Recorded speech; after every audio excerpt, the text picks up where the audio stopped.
Welcome to the IT-Free-Training video on installing an Enterprise CA on Windows Server 2008 R2 for use with Active Directory Federation services. This video will perform a very basic install of an Enterprise CA and configure it to deploy certificates for Active Directory Federation services. If you already have an Enterprise CA on your network, this video will help you add a certificate template to that server.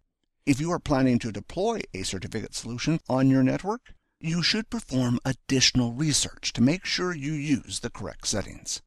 This video only uses the basic settings, and once you deploy a certificate solution, it is not easy to change later on. I will now change to my computer running Windows Server 2008 R2 to perform the install of an Enterprise Certificate Authority. To start the install of the Enterprise Certificate Authority, or Enterprise CA, I will first open Server Manager from the Quick Launch bar. Once Server Manager is opened, I will next select Roles, and then select the option on the left-hand side, Add Roles, to start the Add Roles wizard.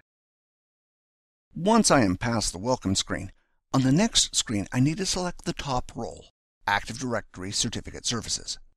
Once selected, additional options will be added to the wizard for the configuration of the role. Once I press Next, the next screen will display the Welcome screen for the Certificate Services role. Once I move on to the next screen, I need to decide which components of Certificate Services I want to install. To issue certificates, all I need to do is install the component Certification Authority, as the other components are not required to issue certificates.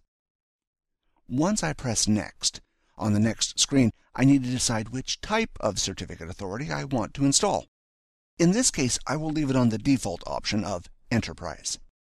In a later video, I will configure Active Directory Federation service in the high-cost training domain, and in that video, I will use the standalone option. Once I move on to the next screen, I need to select if I want to install a root CA or a subordinate CA. In this case, I will select the option root CA. On a production environment, in most cases, I would not use a root CA for an Enterprise CA. In this video, I will install a root CA to provide the basic services to issue certificates for Federation services. On your network, you may want to install a standalone root CA and the Enterprise CA as a subordinate CA for additional security. For the rest of the wizard, I will accept all the defaults. In a production environment, you will want to do your research so you can decide the best options to choose for your needs. The last screen of the wizard will display a summary of the options that have been selected in the wizard. Once I press Install, the role will be installed and configured. The process does take a few minutes to complete, so I will pause the video and return shortly. Once the role has finished installing, I can close the wizard. The next step is to configure the certificate authority to issue certificates. To do this, I will open the Start menu and select Certification Authority from under Administrative Tools. Once open, I will expand down to Certificate Templates, right-click it, and select the Manage option. This will bring up a window with all the available certificate templates. In this case, there is no certificate for Active Directory Federation services, so I will select the Web Server template, which is similar to what I require, and copy it. To do this, I will right-click the template and select the option Duplicate Template to make another copy of the template, which I will modify. A window will appear asking which version of Windows I want to be able to use this template with. In this case, the CA on my network is running Windows Server 2008 Enterprise, and I do not have any servers running operating systems before Windows Server 2008, so I will select the second option, Windows Server 2008 Enterprise. If the certificates were being used with Windows Server 2003, you would need to select the Windows Server 2003 option. Once I press OK, the Properties for Templates will be opened. It is just a matter of making the required changes. First, I will change the display name of the certificate. This will make it easier for other administrators to know what this template is for. For the next change, I will select the Subject Name tab. Active Directory Federation Services requires the subject field in the certificate to be set correctly. To do this, I will select the option Build from this Active Directory information. Next, I need to select from the pull-down the option common name. This will determine how the subject data in the certificate will be formatted. Below this are 4 tick boxes. The only tick box that needs to be ticked is DNS name. All the other tick boxes can be cleared. Next, I need to select the Security tab to configure who can use this template. In order for the Active Directory Federation server to obtain a certificate, it needs to have permission to do so. To add the required permissions, I will press the Add button.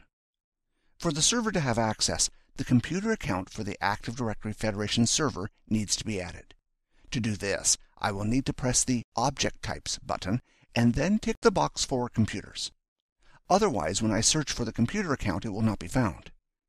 If I go back to the previous screen, I can now enter in the computer name for the server that I will use later on to install Active Directory Federation services on. Once this is added to the permissions list, it will be given the read permission. However, I will need to tick the permission for Enroll. These are all the permissions that are required for the server to obtain a certificate and use it. Once I press OK, the certificate will be saved with the required changes. You will notice that it has been added to the list of templates and appears at the bottom. The next step is to make this certificate available to be used to issue certificates. To do this, I will close this window and go back to Certification Authority, right-click Certificate Template, and select the option Certificate Template to Issue under New. This will allow me to enable the certificate template to be used to issue certificates. To make the certificate template available for issue, I need to select it from the list and then press OK. You will notice that the certificate template is now listed as an available certificate template. That's it. The Certificate CA has been installed and is ready to issue a certificate to the Active Directory Federation server. The next step is to set up and configure that server. But for that, I will leave to another video. Until then, thanks for watching, and see you next time.